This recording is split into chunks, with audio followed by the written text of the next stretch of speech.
Bonjour là-dedans, frérot Serette, j'espère que tu vas bien, que tout se passe pour le mieux pour toi, direction TPMP pour les petites news et actus du jour, avec ce qui s'est passé récemment, encore une fois avec Philippines.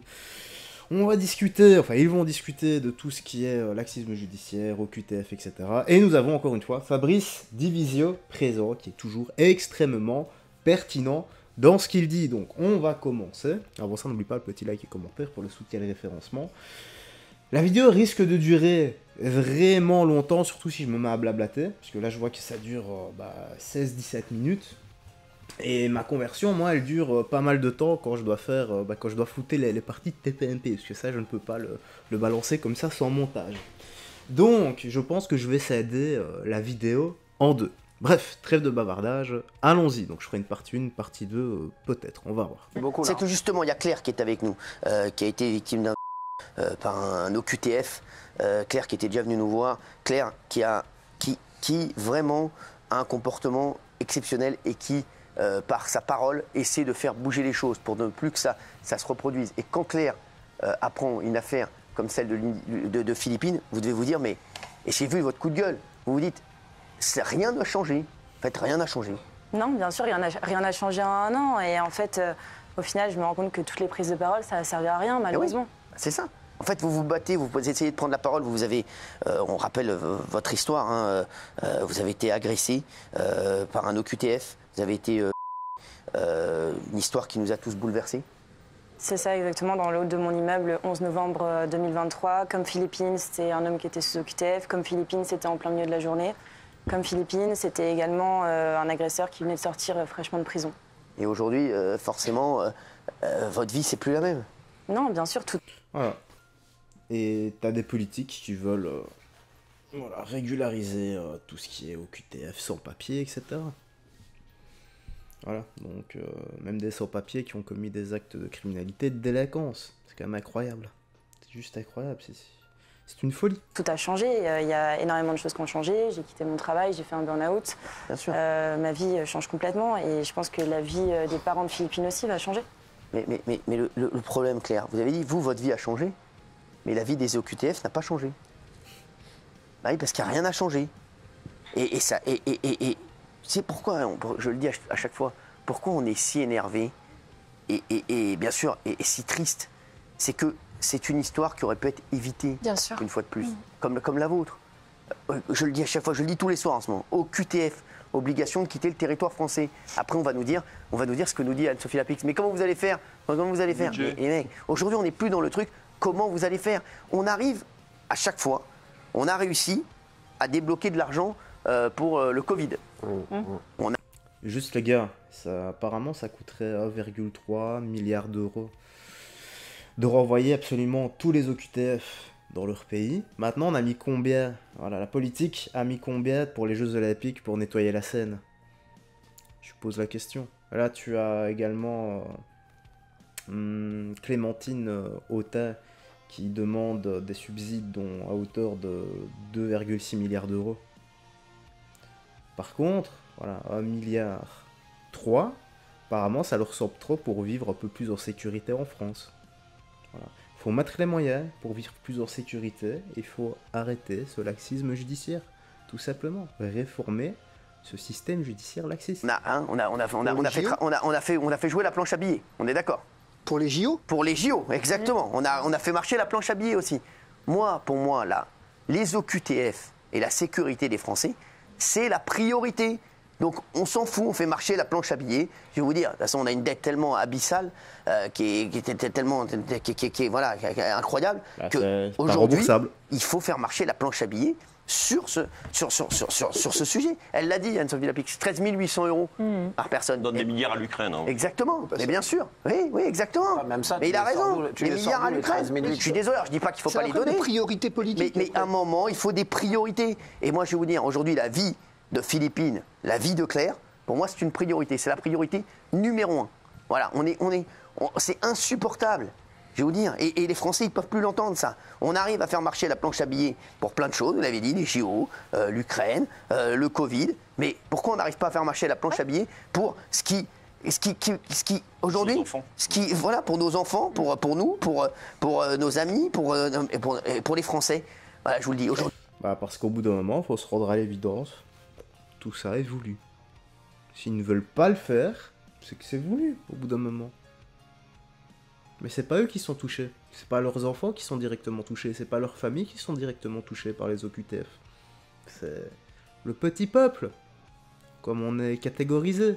Aujourd'hui, les Français, il faut vous dire, hein, la cérémonie des JO, elle aurait pu être un petit peu moins bien si on avait pris l'argent. Non mais voilà, on aurait pu prendre l'argent pour... Je vous le dis, c'est insupportable. Vous dites on donne des milliards à l'Ukraine, oui, d'accord, c'est très bien. Mais aujourd'hui, si tout allait bien en France, si Claire elle se sentait en sécurité, si tout le monde, tout allait bien, mais aujourd'hui, excusez-moi, aujourd'hui c'est pas possible. Aujourd'hui, la fac, elle est à quelques mètres d'ici. Je vous dis, ça peut arriver à tout le monde. Elle rentrait chez elle, elle était à 5 minutes des Champs-Élysées. Exactement, à 5 minutes des Champs-Élysées, en plein après-midi. Dans un quartier finalement privilégié. Exactement, mais oui, ça. Il y a quand même quelque chose, c'est que moi, ce que je ne peux pas accepter en tant que père de famille, enfin, je dois ici témoigner qu'il y a aussi une fracture qui se crée. C'est-à-dire que moi, mes enfants, on a tenu à leur offrir un logement à côté de la fac. On en a obligé, à un moment donné, d'investir de l'argent pour une sécurité. C'est-à-dire qu'à un moment donné, on peut dire que c'est juste un sentiment d'insécurité. J'ai entendu sur ces émissions de cette semaine dire oui, mais bon, les chiffres, c'est 0,8, 0,1. Oui, mais attendez, à un moment donné, on parle de vie humaine, là, quand même. On parle de gens... Mais, excusez-moi, Fabrice, est-ce que je suis abruti? C'est peut-être possible. Non, peut-être que je suis un abruti. Moi je me demande, est-ce qu'il n'est pas possible, à un moment, de dire, les mecs, on va réduire tout, sauf on va aider les entreprises et les Français pour qu'ils gagnent plus d'argent, et on va aider les Français sur la sécurité. Est-ce qu'on ne peut pas dire, on va réduire beaucoup de choses, le reste, beaucoup d'aides qu'on fait, bon, est-ce que c'est impossible? Non, c'est un choix. Et voyez-vous, dans cette émission, on a eu un débat sur faut-il augmenter les impôts. Mais moi, tu me prends 20% d'impôts de plus pour garantir la sécurité des Français. Moi aussi. Il n'y a aucun problème. Bien sûr, il n'y a aucun problème. Exactement. C'est pour mettre nos enfants à l'abri. Il n'y a aucune difficulté, c'est pas ça mon problème. C'est qu'à un moment donné, on n'arrête pas, effectivement, on s'appauvrit de jour en jour. Je dis rien les gars, mais c'est très pertinent, là j'ai rien à dire. Voilà, c'est des débats comme ça qui sont utiles. Voilà, qui offrent des pistes de réflexion et ça dit ce qu'il faut dire. Très justement.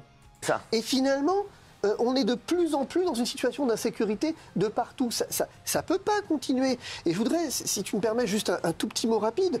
Moi, je voudrais aussi dire une indignation sur un point. La classe politique, elle a l'obligation d'avoir une dignité propre. Quand je vois Antoine Léaumont, qui hier est allé visiter un centre de rétention pour aller voir dans quelles conditions les étrangers en situation irrégulière sont effectivement retenus, le timing, alors, encore. Il a oublié quelque chose. D'abord, le sens de la propos. C'est-à-dire que j'ai tweeté, moi, en disant que finalement, qu'il se rassure, les étrangers en situation irrégulière étaient de retenus en meilleures conditions que Philippines. Hein, ça, c'est le premier point. Et le deuxième point, c'est qu'il faut comprendre quelque chose. C'est le psaume 83, amour et vérité se rencontrent. Que dire qu'on aime les gens, qu'on aime effectivement, que la charité commande d'accueillir tout le monde, c'est faux. C'est faux, c'est faux. À un moment donné, c'est mentir à tout le monde. On ment en français, on ment à ces gens qui viennent, à qui on promet un avenir qu'ils n'auront jamais. Il faut que ça cesse. Mais c'est bien de préciser, Fabrice Divisio, vous vous rendez compte le timing d'Antoine Léaumont, oui. LFI encore. On vient de vivre un drame et il va dans un... Non mais, excusez-moi, c'est de la provocation et c'est insupportable. Aujourd'hui, c'est insupportable ce genre de provocation. Imaginez encore les parents de Philippines. Oui. Imaginez les amis de Philippines, imaginez les étudiants de la fac de Dauphine qui sont tous certainement extrêmement choqués par ce qui s'est passé et qui doivent être dans une angoisse terrible, qui voient un responsable politique le jour même ou 2 jours après aller visiter un centre de rétention. Et c'est pas anodin. Non mais c'est pas anodin, mais excusez-moi Fabrice, là c'est vraiment, c'est exagéré, là pour moi c'est trop. Oui, Dominique. C'est très rare que le président de la République s'exprime sur un fait de politique intérieure. Il l'a fait hier en déplacement, en disant effectivement que c'était un crime horrible et qu'aujourd'hui, il fallait arrêter de dire, mais de faire. Oui. Est-ce qu'il a fallu attendre que Philippine soit tuée?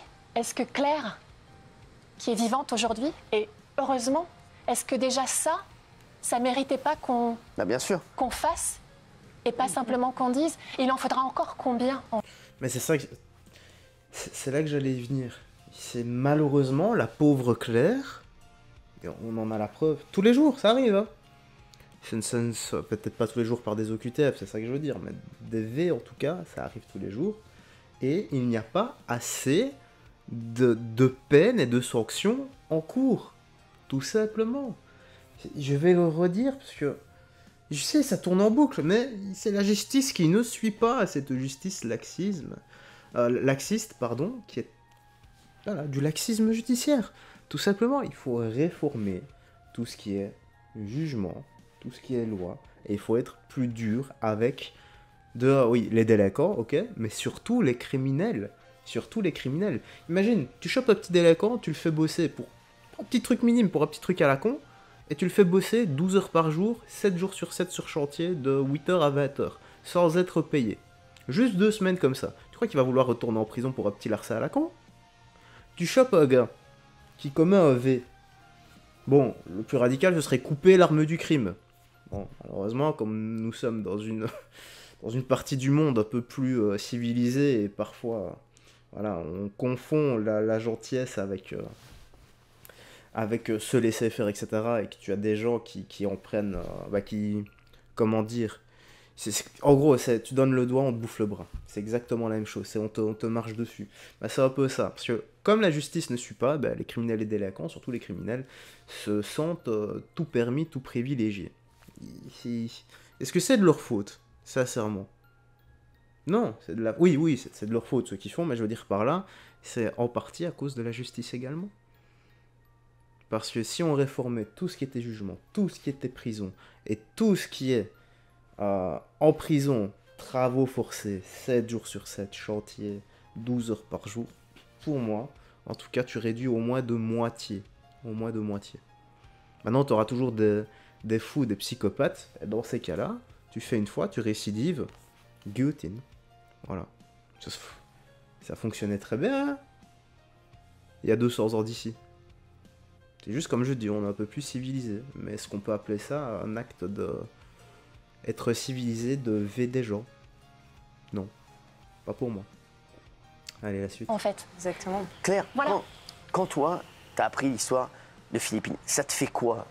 Dans ton corps, ça doit être incroyable. Tu dois te dire, mais ça doit te rendre folle. Bah, bien sûr, et ça met totalement en parallèle nos deux histoires. Ouais. Ça rend complètement fou. Et comme vous le dites, en fait, combien il va falloir encore de Lola, de Philippines, de Mathilde, qui a été la fille qui a été violée juste avant moi? Tu sais ce qu'on va nous répondre? On va nous répondre, on est le pays des droits de l'homme. C'est ça. Voilà ce que Ouais, j'allais mais la dire. sécurité ne devrait Je pas l'ai dit. être un sujet de droite ou de Mais il gauche, n'y a en pas fait. de débat, on est bien les droits de l'homme, personne ne dit qu'il Mais faut bien sûr. maltraiter effectivement qui que ce soit. C'est ce que je disais tout à l'heure, amour et vérité se rencontrent, Ah, bien mais sûr. moi je refuse catégoriquement de venir effectivement compromettre la sécurité de nos enfants d'un côté, et de l'autre, je refuse catégoriquement de faire croire à des gens qui viennent qu'ils ont la possibilité de tout faire n'importe comment, n'importe où. C'est pas possible de faire ça. Il faut bien à un moment donné... On parlait effectivement, hier j'entendais Jean Bardella dire il faut restaurer la double peine. Alors bon, la double peine, elle n'a jamais disparu. Alors on va rappeler ce que c'est. La double peine, c'est la possibilité d'interdire de territoire français, à titre de peine complémentaire, les étrangers qui ont commis des délits ou des crimes en France. Ouais. Alors Sarkozy l'avait Elle avait un disparu. petit peu En 2003, dépoussiéré, quand même, disons ça comme Et ça. elle est revenue là. Mais en réalité, il y a une loi de 2024, janvier 2024, qui maintenant est devenue la règle. La double peine, elle est devenue la règle. Mais il faut dire autre chose, Cyril, pardon, c'est qu'on lutte. On parlait de laxisme cette semaine, je suis venu souvent, on parlait tous les jours, donc, Oui. mais on parlait de laxisme, mais tu as vu le communiqué du syndicat de la magistrature? Bien sûr, je l'ai vu. Il faut quand même, à un moment donné, Bruno Retailleau disait qu'il fallait interdire le syndicalisme dans la magistrature, il va être temps d'y penser, parce qu'on est en train de protester contre des mesures qui sont des mesures d'application de la loi pénale. Où est-ce qu'on est dans ce pays-là? Où est-ce qu'on est? Les policiers, effectivement, se plaignent d'arrêter des gens qui sont relâchés ensuite, et les magistrats revendiquent, finalement, une forme de laxisme judiciaire. Je vais le laisser finir et après on va faire la seconde partie. On ne peut pas continuer comme Juste, ça. Il faut Gilles Verdez, Super. La seconde partie va bien commencer avec Gilles Verdez. Bon allez, je coupe et on se voit. Je pense que je mettrai cette vidéo-ci à 18h et que la suivante je la mettrai à 20h. La partie 2 je la mets à 20h. Ouais. Donc celle-ci à 18h. Si tout va bien, si j'ai pas de problème avec YouTube et avec la modération. Et la seconde partie je la mets à 20h. Allez, à tout à l'heure et si jamais, peace et fais très attention à toi.